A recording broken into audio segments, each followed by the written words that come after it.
Thank you so much for joining us on this week's Good News. I'm here with Lisa Lyons with Kids Like Us Community Center, and she has some amazing, not just good news, but amazing news to share with us today.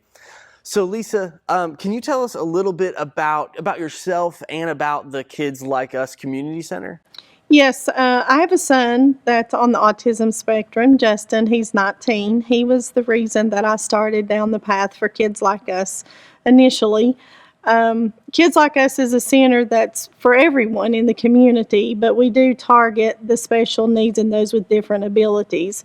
And we have different age groups from age 3 all the way up to almost 32. We teach educational programs, life skill programs, just have a lot of fun. But COVID has really been hard on us as everyone else, but we have had many blessings, and we've got some new things coming. But with any organization through all this COVID, we've had to change our strategy on a lot of things. Yeah. So what have you had to change? Actually, tell us, because you said you guys help with kids that are differently abled. So what exactly, for someone who might not know what you are doing, could you explain to them what this community center is to these kids? Yes, so what we do is we have children with Down syndrome, on the autism spectrum, just ADHD, it may be mental health. So we try to keep our class sizes down to a minimal, around 6 to 12 in a class, and then we will take that 12 and break them up even smaller into 3 or 4 groups. We take into consideration the lighting in the building, the noise, any sensory issues that they may have, if they need a one-on-one person with them, and we tailor to those needs of that specific child. So we don't have any one set way that we do anything, because we have to tailor to what their needs are and be able to meet those needs. We're so often in the community, people are not able to accommodate with different things, so they don't get to participate in much. So that's why we try to focus more on them. We know the other kids are going to fit and they're going to have a great time. But one step more than that, it's about building relationships in the community, to have those children that have no different ability communicating with those who do, learning how to have patience with them, and more understanding, and understanding why they are different than they are. So it's building relationships there, and that's one of the biggest things that we do focus on. So expand a little bit on what, if it's a community center, which I'm assuming is similar to something like the Boys and Girls Club. Similar. Where kids go in, maybe it's after school or, during certain times to go there. But what exactly does it look like for someone who, maybe they don't know anyone that's differently abled, and that maybe they want to be involved, but kind of let them know exactly what your organization is doing and what a day looks like, maybe for these kids when they come or when they're, when their parents drop them off, or however that looks. Okay. So again, if we have a class of 12, say on a Tuesday night, for example, and we broke those down into 3 groups, we may be teaching one group of 3 how to cook. The other group may go to STEM, or they may go to art, or they may go to movement and music, and they'll stay for 35-minute rotations, and then they actually rotate through all sessions. If children have a different ability and they have an IEP in the school system, then if the parents are willing to share that with us, then we try to focus on those things so we can help reiterate where their weaknesses are educational-wise, and help build those skills as well. But we try not to be just another school after they've come from school. We try to make things fun. So, for instance, art and STEM would pertain to whatever we're cooking. We made pirate ships out of hot dogs one night in cooking class, and then the kids dressed up like a pirate, and then we had interactive story time with that, and then they did a craft to follow. So we try to make everything go hand in hand in a fun way. And then depends on which location that you visit is what will be different with KOU this time. This will be something new for us due to the COVID, that we have to adhere to smaller groups, more groups, spacing following the CDC guidelines. So things of that nature is changing the way that we do. For instance, we had a sensory room before, and it was filled with kinetic sand and rice and all of these things, and the kids just got to go in there and run around from place to place to place and do what they wanted to do.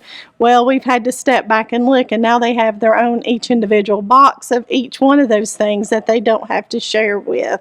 So it's going to be a new process for us too, bringing them in under these circumstances. But there's such a need. It's hard for all of us to process what's happened with COVID and how it's changed our lives.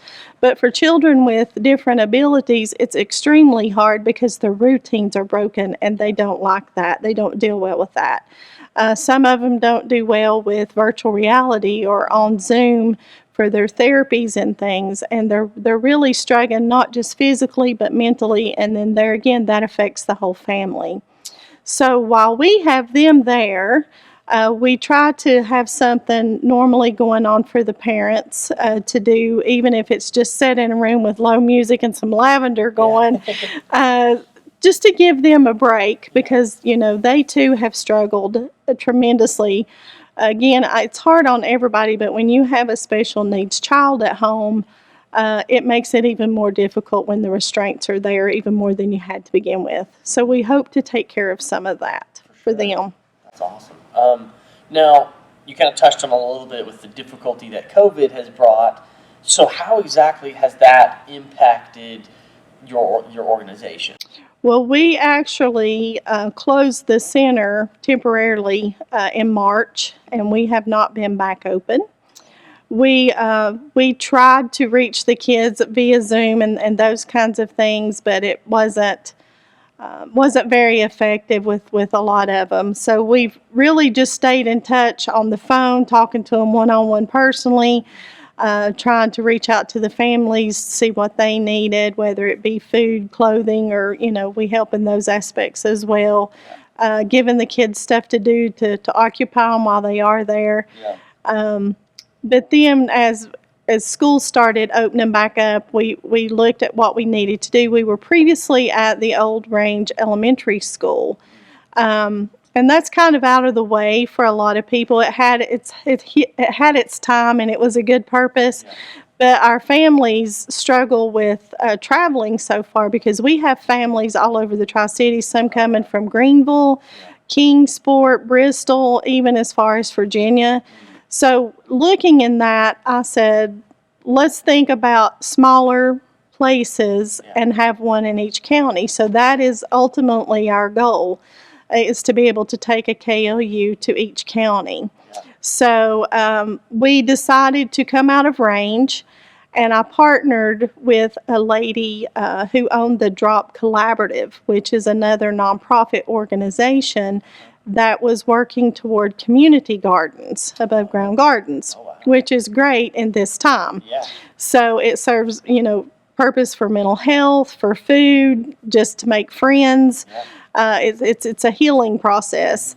And so with that, we have redeveloped what we call the Enchanted Garden.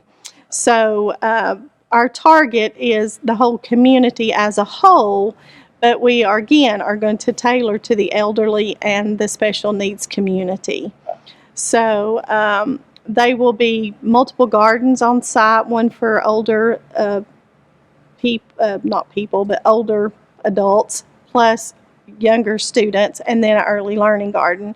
There'll be a pollination garden in place, fruit trees, pumpkin patch, corn, but we'll be also putting a modular on site where we'll be teaching people how to garden, how to process that food, how to can, how to cook, and then we'll be open for events up there as well, being limited.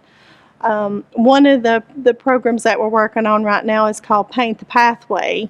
So we have 16 by 16 pavers that we have, and we're asking people to purchase those for $4, which was what we had paid for them, and paint something on them so that we can put all the pathways into the garden so that the walkers, the wheelchairs, people with, disabilities will be able to walk in the gardens without stumbling. And right now we have 6 schools in the Tri-Cities participating, and a lot of individuals. We are hosting parties on Friday night where we can social distance actually on the farm under a tent by the campfire, and they can paint the pavers up there, and we supply everything for $10 a person to do that. And we had our first group up there Friday night, and we had a great time. Yeah. So that's one of the projects, and we want the community to be involved in that.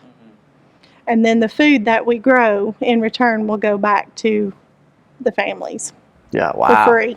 That's awesome. That's really cool. So you now have that, has that opened back up now then? The beds are in place, and we're doing the pavers. We're actually putting it together, so we're looking for sponsors. We're looking for people just to paint, take the pavers and paint those. We'll deliver those if it's here locally and pick them back up.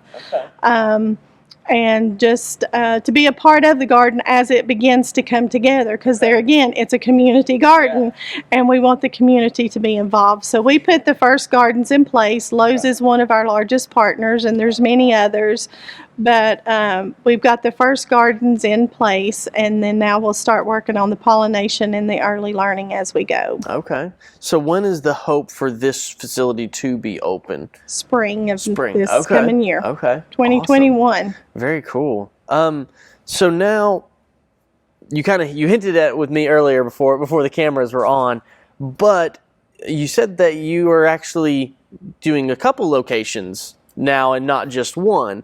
So would you like to share a little bit about that? Yes, we are opening our second location in Kingsport finally. And that's going to be more centralized for a lot of our people coming from Greenville in that area. And we're so excited about this partnership. So we partnered with Greater Life Church off of Fort Henry Drive. And it will be STEM, art, music, sensory, and again, all ages are welcome. We will be putting a small enchanted garden on site there. So we'll always have the larger ones, which will take in like school groups and things like that, or anybody can just drop by the farm. That's what we call it. It's a drop by the farm session. We will have someone there full time eventually, and hopefully by spring. But the mini gardens will also serve as the same purpose, so that the kids can learn on site as well. So we're really excited about that partnership. We've been trying to get to Kingsport for a while because we've had a lot of requests for that. And we expect to open hopefully within 4 to 6 weeks. Oh, wow. So if someone is interested in applying to the Kids Like Us program, then they just need to go to our website and follow the application process. Okay. So what is your website? It's kidslikeuscommunity.org. Okay, and we'll link to that in the description of the video. So if you're listening to this right now, you can actually head over to our YouTube channel. Just go to WCQR FM, and then you can click on the interview here, and we'll have all the links in the description. So you can, if you forget the website, just head over to our YouTube page, and you can find it there as well. So you're gonna have one in Carter County. And then one in Kingsport. So the Kingsport one will be, you said 6 to 8 weeks from now, which it's the 12th when we're recording this. So that puts it at, the first few weeks, mid-November? Mid-November, okay. We hope to be open. Very cool. So if someone maybe wants to get involved, maybe they want to do a paver for the community garden, or they want to partner with you, how can they do that? We have on our website is all of that information. If they want a paver, they can go on there and request a paver, and then we will contact them and set up the delivery and all of that information. If they would like to be a sponsor, they can do that on site as well. It basically just gives me their general information. I give them a call and set it up, and we work it out from that way. But everything that they need to know, they will find on our website and on our Facebook page. Okay, awesome. Now this show's all about the good things that are happening in this community, and this is definitely very good. This is, I think, something very needed. But I would love to know, I'm big on stories. I love hearing stories of how kids and how lives have been impacted. So I know I'm kind of throwing this on you, and I didn't really, I didn't really warn you at all. But do you have a story that you could share about how a kid or someone that has been impacted by what you all are doing? Two stories come to mind. We had one little boy who got in trouble at school for bullying, and we worked close with the school systems on that. And he came to KLU for some community hours for his bullying. And as strange as it turned out to be, the little boy that he bullied was actually one of our students. So at first I was a little nervous about that, on how to handle this situation, and I wanted it to be a good outcome for both of them. So I had a talk with him, and I just said, we don't tolerate bullying here, and and we have to be friends, and we need to be good to people because that's what God tells us to do.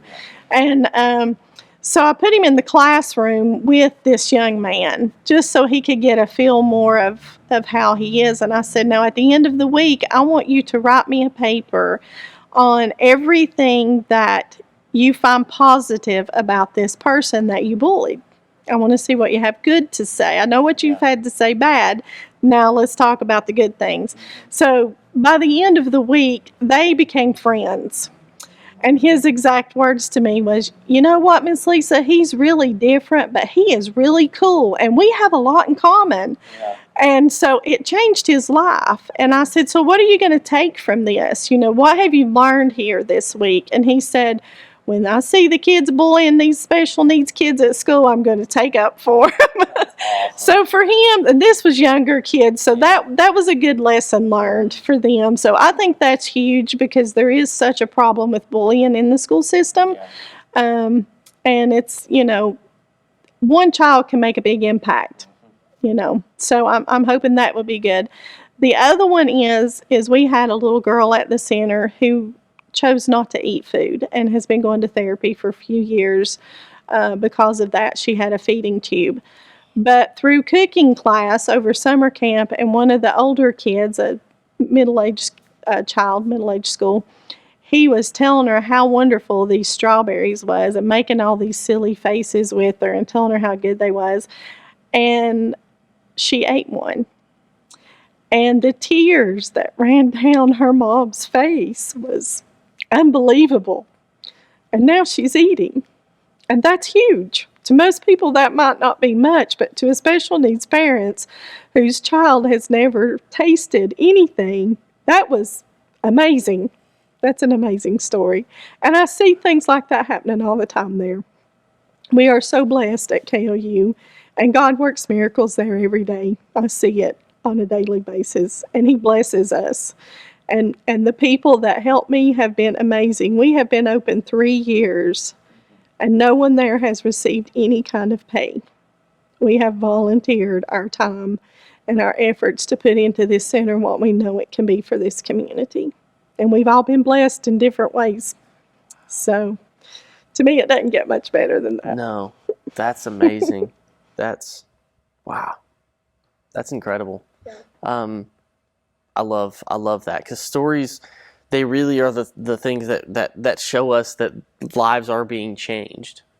Starting an organization is great, but changing lives because of that is the reason why we do it. Yes.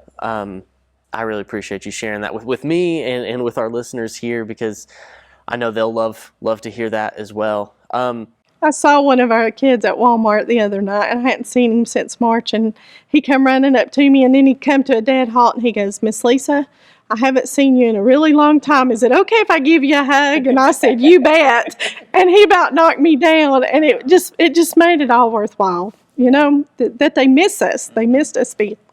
So we're going to get back open, and we're going to adhere to this COVA, and we're going to keep these kids coming, and we're going to help them. That's awesome. So if you're listening right now and you want to get involved, go to their website, kidslikeuscommunity.org. Mm-hmm. and go there right now. You can do it. You can help them with the pavers. You can partner with them, or if you just want to help serve, you message them. She will contact you and let you know what you can do, because they'll be starting here in a few weeks. So mid-November is when hopefully the Kingsport location will open. So make sure that if you would like to do this, or maybe just encourage her, because I know serving, especially volunteering, is difficult. It's not easy. It's a very it can be thankless at times. So maybe you're listening right now and you just want to reach out to her. Go to their website, find her on Facebook, whatever, and just encourage her. Send her an encouraging note, just to know that you're praying for her, and that you're thinking of her, and that you're thinking of everyone involved with this and all the kids, and that you want to make sure that they know that they are loved. So I want to encourage you to do that as well. Now, Lisa, is there anything else you would like to share about the organization, or what's going on, or more good things that are happening before we wrap this interview up? Yes, we have more news that's going to be coming down the road. We will be entering another county. I won't give that away yet, but there is going to be a third location to be announced soon for KOU. And we hope that it will be different than the one in Kingsport, but we hope that it will serve a lot of families as well. So biggest thing, keep us in your prayers. We need help. We need lots of hands in there. And you don't have to work directly with the kids to help us if that's not what you want to do. We always have lots of things you can do at home and bring back, making booklets, laminating, all kinds of things. I'm looking for a good sewer right now to make us some felt vegetables for our early learning kids, so we can start in the rice bin gardens before we go out to the big gardens. So there's always a need for a lot of things that we can help, but more than anything, we need continual prayers as we try to reach out to these kids, that God sends the right people to work with them, and that we can keep them safe, and that we continue to grow and do His work. That's the biggest thing. That's awesome. Well, thank you so much, Lisa, for coming out and just sharing your heart and sharing the good that you all are doing in the community right now. So if you're listening to this, make sure you head over to our YouTube channel. Just go to WCQR FM. Make sure you subscribe to there so you can stay up to date on all the good news stories that are happening. But you can also find the link to this one. Just go to the good news. It'll be under Kids Like Us Community Center. Sorry, and make sure you go there to have a link to our website and all the information as well. And the Enchanted Garden as well. Yes, and the Enchanted Garden as well. So thank you again so much, Lisa. We really, really appreciate you. Thank you for coming having out here. us.